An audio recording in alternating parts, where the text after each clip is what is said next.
ሰላም ሰላም ውድ የዚህ ቻናል ቤተሰቦች እንዴት ናችሁ? እኔ ደህና ነኝ ያለው። እንግዲህ ዛሬ አዲስ ቪዲዮ ይዤላችሁ መጥቻለሁ። በተረጋጋ መልኩ ቀስ ብዬ አነብላችኋለሁ። እናንተ ደግሞ የበለጠ ግልጽ እንዲሆንላችሁ ደብተርና እስክሪብቶ ይዛችሁ በደንብ ቪዲዮውን እስከምጨርስ ተከታተሉኝ።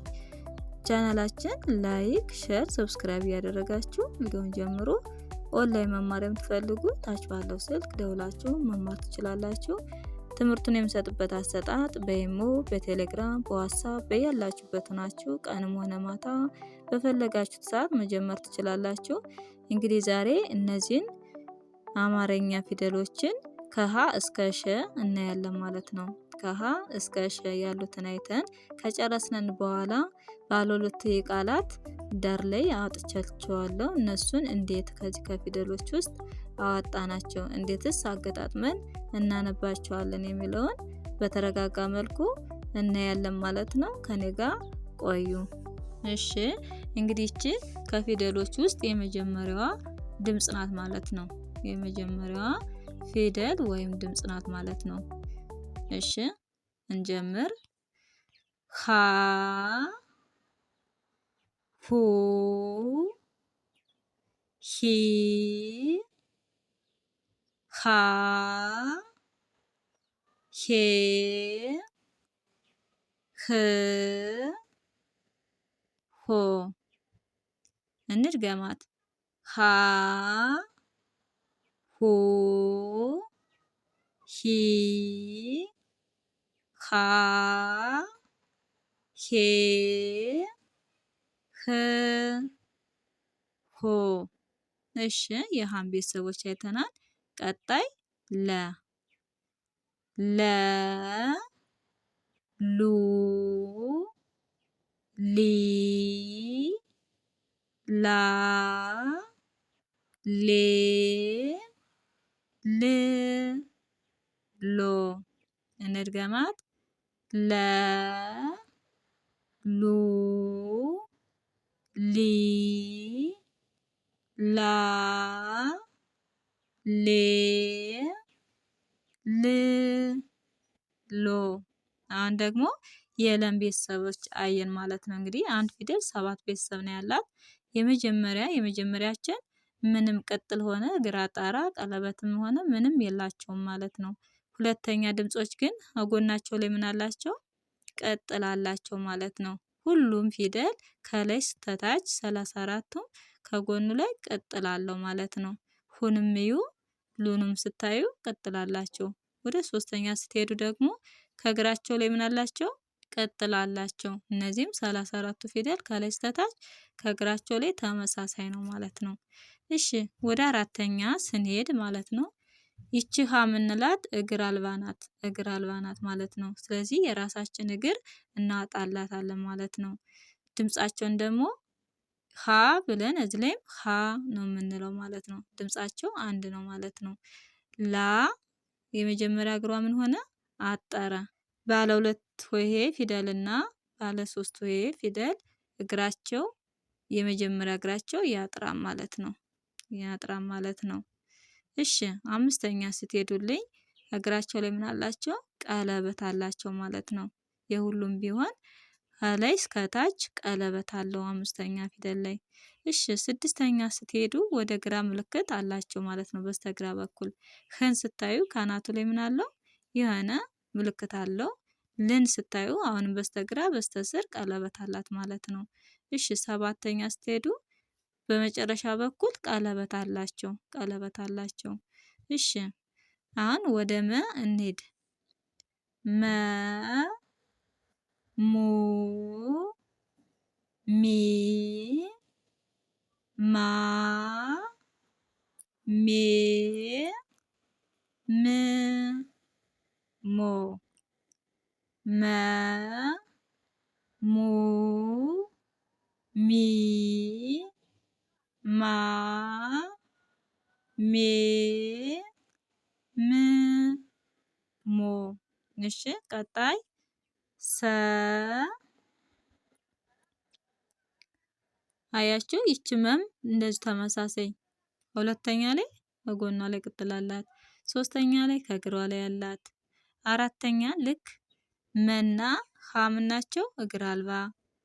እነዚህ አሁንም እግራቸውን በራሳችን እናወጣላቸዋለን ማለት ነው። አምስተኛ የሁሉም ቀለበት አለው። ስድስተኛ ይኸው በስተግራ እኩል እግሯ ምን ነው ጠመም አለ ማለት ነው። ሰባተኛ ላይ ቀጥ ብላ እግሯ ትወርዳለች። ስድስተኛ እና ሰባተኛ እንዳይመሳሰልባችሁ በደንብ አድርጋችሁ እግራቸውን እዩዋቸው። እሺ ወደ ሰ እንሄድ። ሰ ሱ ሲ ሳ ሴ ስ ሶ። እንድገማት።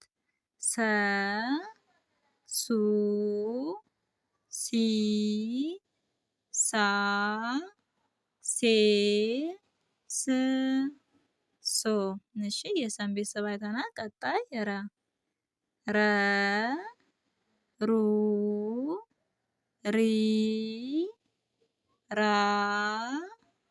ሬ ር ሮ። እንድገማት። ረ ሩ ሪ ራ ሬ ር ሮ። እሺ የረን ቤተሰብ አይተናል። ቀጣይ ሸ ሸ ሹ ሺ ሻ ሼ ሽ ሾ። እንድገማት። ሸ ሹ ሺ ሻ ሼ ሽ ሾ። እንግዲህ አሁን እዚህ ላይ ስትመጡ ልክ መጀመሪያ እንዳየነው ይቺ ሰ ማለት ረ ማለት ሸ ማለት የመጀመሪያ ድምጾች ናቸው። ምንም ምልክት የላቸውም ማለት ነው።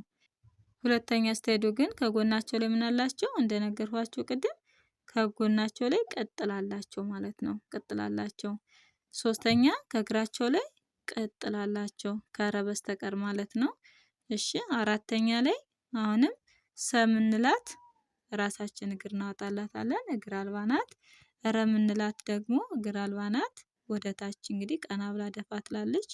ሻ ምንላት ባለ ሁለት እግር ናት። የመጀመሪያ እግሯ ያጥራም ማለት ነው። ባለ ሁለት እግሮች የመጀመሪያ እግራቸው አራተኛ ላይ ያጥራም ማለት ነው። አምስተኛ የሁሉም ቀለበት አለው። ስድስተኛ እንግዲህ እንደነገሯችሁ በስተግራ በኩል እግር አላት። ስታዩት ስታዩትም ወደዛ ፊቷን የዞረች ናት። ሽም ወደ ግራ አናቷ ላይ ዘመም ያለች ናት ማለት ነው። እሺ ሰባተኛ ሶ እና ስ እንዳይመሳሰልባችሁ ስን እዩዋት። እዚህ ላይ ነው ወግታ ወደ ታች የወረደችው እግሯ። ይችኛዋ ደግሞ ሰባተኛ ከመካከል ላይ ጀምራ ነው የመጣችው ማለት ነው። ሮ የመጨረሻ በኩል ቀለበት አላት። ሾ እንግዲህ ባለ ሁለት እግሮች አራተኛ የመጀመሪያ እግራቸው ሲያጥር፣ ሰባተኛ ላይ ደግሞ የመጨረሻ እግራቸው ያጥራል ማለት ነው።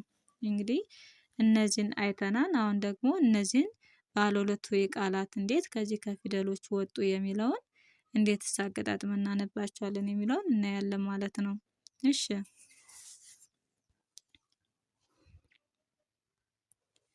ሽ ሮ እንግዲህ ሽ ስንተኛ ናት ማለት ነው? ሸ ቤተሰብ ስድስተኛ ድምፅ፣ ሮ ረ ቤተሰብ ሰባተኛ ድምፅ በአንድ ላይ ሽሮ ሽሮ ብለን እናነባዋለን ማለት ነው። እሺ ቀጣይ ስም ስም እንግዲህ ሰቤተሰብ ስድስተኛ ድምፅ፣ ም በቤተሰብ ስድስተኛ ድምፅ በአንድ ላይ ስም ስም ብለን እናነባዋለን ማለት ነው። እንግዲህ ይህች ስ ማለት እዚችኛዋ ጋር አንድ አይነት ድምፅ ናት ያላት ማለት ነው።